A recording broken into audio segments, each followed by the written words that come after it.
Hello दोस्तों, कैसे हैं आप सब अपनी तैयारी में व्यस्त होंगे। तो चलिए शुरू करते हैं हम साइकोलॉजी का पार्ट। और इसमें हम सबसे पहला टॉपिक देखेंगे बाल विकास। चलिए शुरू करते हैं बिना समय गवाए। सबसे पहले हमें वृद्धि और विकास की जो संकल्पना है उसको देखना कि ये होते क्या हैं। तो चलिए शुरू करते हैं। वृद्धि वृद्धि यानी कि ग्रोथ जो होती है वो होती है मानव जीवन की एक निश्चित अवस्था तक यानी कि परिपक्वता तक शरीर के अंगों या अवयवों में होने वाली बढ़ोतरी जिसे मापा जा सके वृद्धि कहलाती है।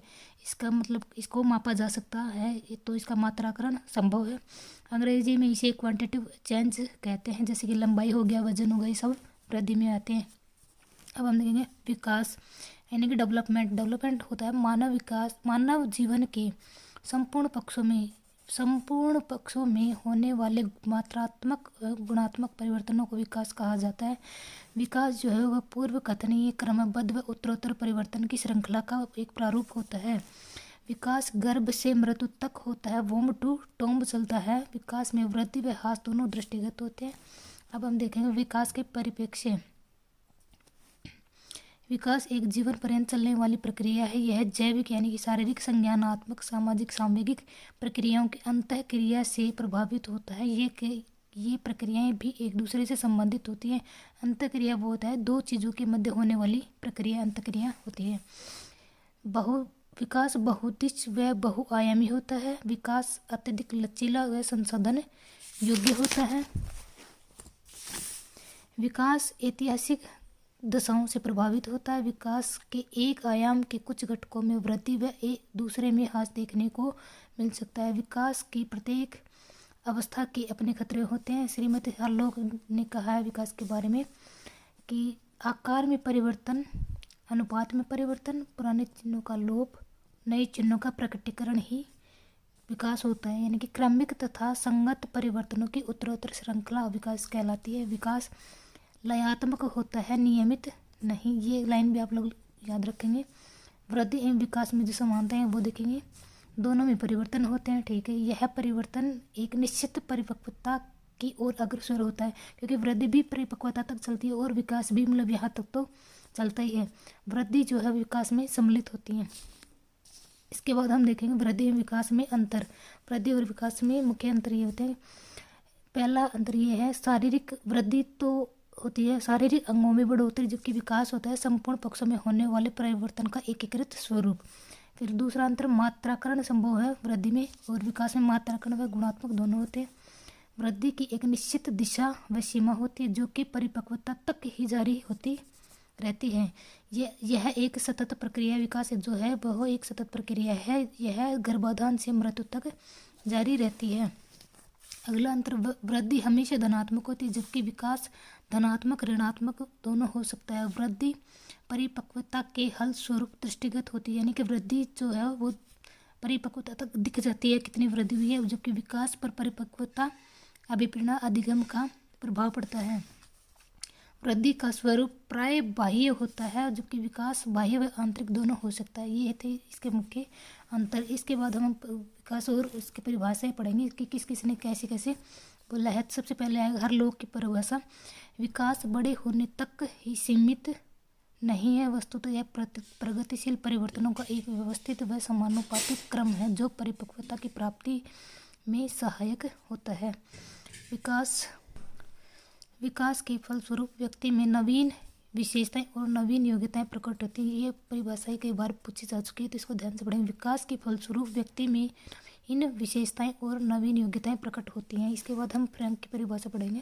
फ्रैंक ने वृद्धि का अभिप्राय फंक कोशीय वृद्धि से है। शरीर और व्यवहार में होने वाले परिवर्तनों को वृद्धि कहते हैं, जबकि समय की दृष्टि से जो परिवर्तन परिलक्षित होते हैं उन्हें विकास कहा जाता है। ये फंक ने कहा है। अगली परिभाषा हमारे पास है जेम्स ड्रेवर की कि विकास प्राणी में प्रगतिशील परिवर्तन है जो किसी निश्चित लक्ष्य की ओर अग्रसर होते हैं। फिर गैसल का कथन है विकास केवल एक प्रत्यय यानी कॉन्सेप्ट ही नहीं है, बल्कि इसे देखा, जांचा और किसी भी सीमा तक 3 विभिन्न दिशाओं में शरीर अंग विश्लेषण, शरीर ज्ञान, व्यवहारात्मक में मापा भी जा सकता है। इसके बाद मेरेडिथ की जो परिभाषा है वो है कुछ मनोवैज्ञानिक वृद्धि का प्रयोग आकार की वृद्धि में करते हैं और कुछ विकास का भेदीकरण या विशिष्टीकरण के रूप में करते हैं। इसके बाद हमारे पास आ जाएंगे विकास के वृद्धि और विकास के सिद्धांत। सिद्धांत में पहला सिद्धांत है निरंतरता का सिद्धांत, यानी कि ये दिया है B.F. स्किनर ने। निरंतरता का सिद्धांत B.F. स्किनर ने दिया है। उन्होंने कहा है कि विकास की प्रक्रिया निरंतर चलती रहती है, इसकी गति कभी धीमी तो कभी मंद पड़ती है। दूसरा सिद्धांत है व्यक्तिगत भिन्नता का सिद्धांत। विभिन्न व्यक्तियों के विकास की गति में भिन्नता पाई जाती है। यह भिन्नता आंशिक रूप से आनुवंशिक और आंशिक रूप से वातावरण पर निर्भर करती है। तीसरा सिद्धांत समान प्रतिभान का सिद्धांत, यानी कि समान प्रजाति के प्राणियों के विकास में समानता पाई जाती है। चौथा सिद्धांत वंशक्रम एवं वातावरण की अंतःक्रिया का सिद्धांत, यानी कि वंशक्रम तो सीमा हो गया, वातावरण सीमाओं के मध्य संभावना व अवसर। विकास जो है वो होता है वंशक्रम गुणा वातावरण, इन दोनों की अनुक्रिया से जो होता है वो विकास होता है। सामान्य विशिष्टता का सिद्धांत विकासात्मक प्रक्रिया में किसी भी बालक की प्रतिक्रियाएं पहले सामान्य होती हैं, बाद में विशिष्ट होती हैं। एग्जाम्पल कि बालक प्रारंभ में रोते समय समस्त अंगों का उपयोग करता है, किंतु धीरे धीरे यह आंखों एवं वाक यंत्र तक सीमित रह जाता है। अगला सिद्धांत विकास की निश्चित दिशा का सिद्धांत। विकास की प्रक्रिया एक निश्चित दिशा का अनुसरण करती है। इसके दो उप सिद्धांत हैं। पहला है सेफेलोकॉर्डल, यानी कि मस्तक अधोमुखी विकास सिर से पैर तक आगे बढ़ता है। इसमें इसका दूसरा उप सिद्धांत है कि प्रोक्सिमो डिस्टल, यानी निकट दूर नियम विकास केंद्र से होते हुए सिरों तक पहुंचता है। अगला सिद्धांत एकीकरण का सिद्धांत। विकासात्मक प्रक्रिया एकीकरण व समन्वय का अनुसरण करती है। जैसे किसी वस्तु को पकड़ने के लिए पहले संपूर्ण अंग का फिर अंग के पृथक पृथक भाग का प्रयोग करते हैं। परस्पर संबंध का सिद्धांत। विकास की प्रत्येक दशा एक दूसरे से संबंधित है। शारीरिक विकास, मानसिक विकास, सामाजिक विकास, भाषाई विकास सब एक दूसरे से संबंधित है। निश्चित एवं पूर्व कथनीय प्रतिमान का सिद्धांत। विकास की दिशा और स्थिति के बारे में पूर्वानुमान लगाया जा सकता है। विकास लंबवत न होकर वर्तुलाकार होता है।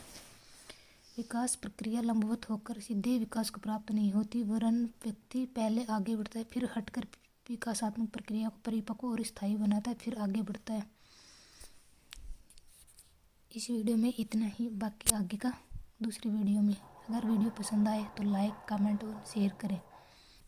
Thank you.